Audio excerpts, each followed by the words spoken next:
General साहब, मुझे जरा ये बताइएगा कि एक तो चीज ये है कि जो 20 निकात थे उसके ऊपर कई मुल्कों का बशमूल पाकिस्तान एतराज सामने आया कि उनकी तजावीज़ शामिल नहीं की गई।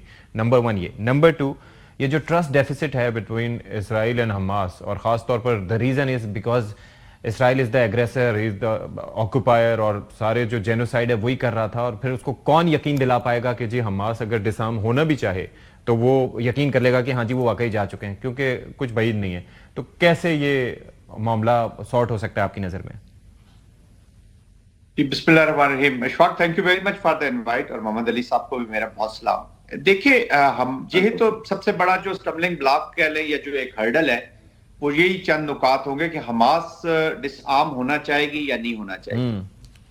हमास डिसआर्म तभी होगी या फ्रिक्शन तभी खत्म होगी जब हम जस्ट सोल्यूशन, जो एंड स्टेट है, which is a two state solution, let's say कि अगर वो एंड स्टेट है तो उसका रोड मैप दिया जाए। अगर आप इसको 19वें 20वें नंबर पे रख के और ये कहेंगे जी उस वक्त एक एक वेव बनाएगा और एक कोर्स बनेगा, यानी कि हमारी तो सारी हम तजावीज मान लो, फिर हम सोचेंगे।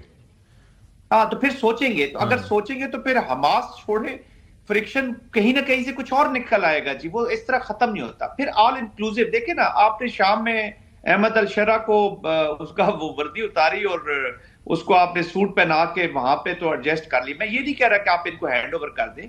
देखिए, जब तक प्रोलॉन्ग हल नहीं निकलेगा इस मसले का, या जेन्युइन जस्ट हल नहीं निकलेगा, तो why would they disarm themselves? वो हो सकता है टेम्परेरी हो भी जाए, लेकिन एक मसला तो वहीं पे रहेगा। और एक ऑल इंक्लूसिव गवर्नमेंट जब तक आप नहीं बनाएंगे, और दूसरी उनकी शर्त भी ये रहेगी वहां पे कि जी आप एक सिर्फ टेक्नोक्रेट्स, जो पैलेस्टीनियन टेक्नोक्रेट्स एक्सेप्टेबल हो, बाहर के आप टोनी ब्लेयर की बात कर रहे हैं, बाहर से लोग लाने की बात कर रहे हैं, तो जब तक होम ग्रोन सोल्यूशन नहीं होंगे ना जी, तो nobody is going to be disarm. फिर इसमें मुसीबतें रहेंगी, प्रॉब्लम्स रहेंगी, इरिटेशंस रहेंगी।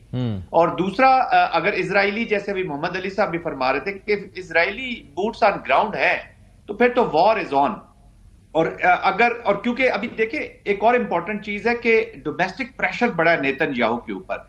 जो फॉर राइट है, स्मोट्रिच वगैरह, वो तो कह रहे हैं जी आप क्यों जंग खत्म कर रहे हैं, लेट्स इसको कंक्लूड करें। तो देयर आर सीरियस इश्यूज, लेकिन सबसे बड़ा जो चैलेंज है वो इस जेनोसाइड को रोकना है। दैट इज जो करारदादों से या बाकी चीजों से नहीं रुक सकता। ये बड़े इंपॉर्टेंट चीज है।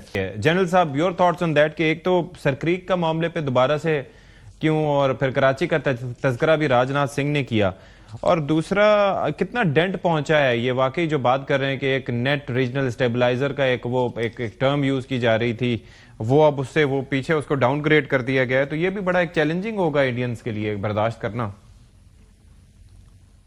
देखिए शौक साहब, इस वक्त पाकिस्तान का चैलेंज ये है कि जो वॉर का कंट्रोल है ना जी अक्रॉस द बॉर्डर, वो मिलिट्री लीडरशिप के पास नहीं है। मैं भी इस दुख में शामिल हूं उनकी आर्मी के, जो अभी मोहम्मद अली साहब भी बात कर रहे हैं।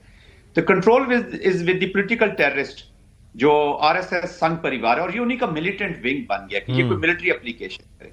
अच्छा, from purely military point of view Ishfaq साहब, देखिए कंटेस्टेशन का एक ही पर्पस होता है जी, टू अचीव डेटरेंस पहले, और अगर डेटरेंस चली गई तो regain deterrence. Deterrence is with Pakistan now जी, अल्हम्दुलिल्लाह। उन्होंने पहलगाम किया, पुलवामा किया, पहलगाम का इनिशियल किया, पाकिस्तान ने डिफेंस किया और अपने पोटेंशियल को यूज करते हुए डेटरेंस रीगेन की। और इस वक्त डेटरेंस, तो अभी इंडियन एक तो अपनी खिफत तो मिटाने की कोशिश करेगा, लेकिन अब उसने डेटरेंस रीगेन करनी है, वरना Pakistan is sitting confident. Military बैठी, उसने कहा जी हम रिस्पॉन्ड करेंगे अक्रॉस ऑल स्पेक्ट्रम, और हर उस फील्ड में करेंगे और जाएंगे फ्रॉम टेक्टिकल टू स्ट्रेटेजिक। तो डेटरेंस को उसने रीगेन करना है, अपनी जो लॉस्ट एम्बेरसमेंट है। देखिए, किसी मिलिट्री कमांडर की सबसे बड़ी जो ऑब्जेक्टिव होता है, military objective, that is to embarrass the enemies military. इस वक्त people of India, they don't have confidence in their military. अगर इन्होंने पहला संदूर सही नहीं किया था, तो सबसे पहले तो इसी चीफ ऑफ आर्मी स्टाफ को सैक कर देना चाहिए था। Why couldn't he perform? तो ये ड्रामा है, संदूर एक अच्छा स्क्रिप्ट लिखा हुआ, बट एनीवेज उनके पास एक मिलिट्री लीडरशिप जो है वो ताबे हुए है इस वक्त पॉलिटिकल लीडरशिप के, और उनके बहुत सारे पॉलिटिकल ऑब्जेक्टिव्स कंप्लीट नहीं हो रहे। डोमेस्टिक ऑडियंस नहीं, जाहिर है जो एक डोमेस्टिक पॉलिटिकल करना चाह रहे थे वो नहीं हो सका। तो किसी, हाँ, तो वो कुछ भी नहीं कर सके ना जी। और बहरहाल ये दिस इज ट्रांजिशनल इस वक्त।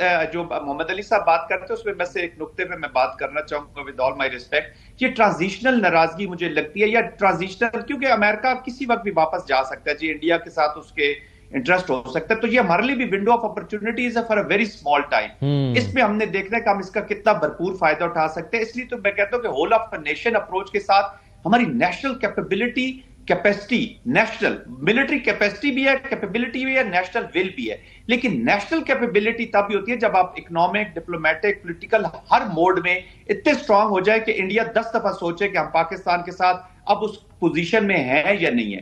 तो we have to outnumber in all domains. ठीक है।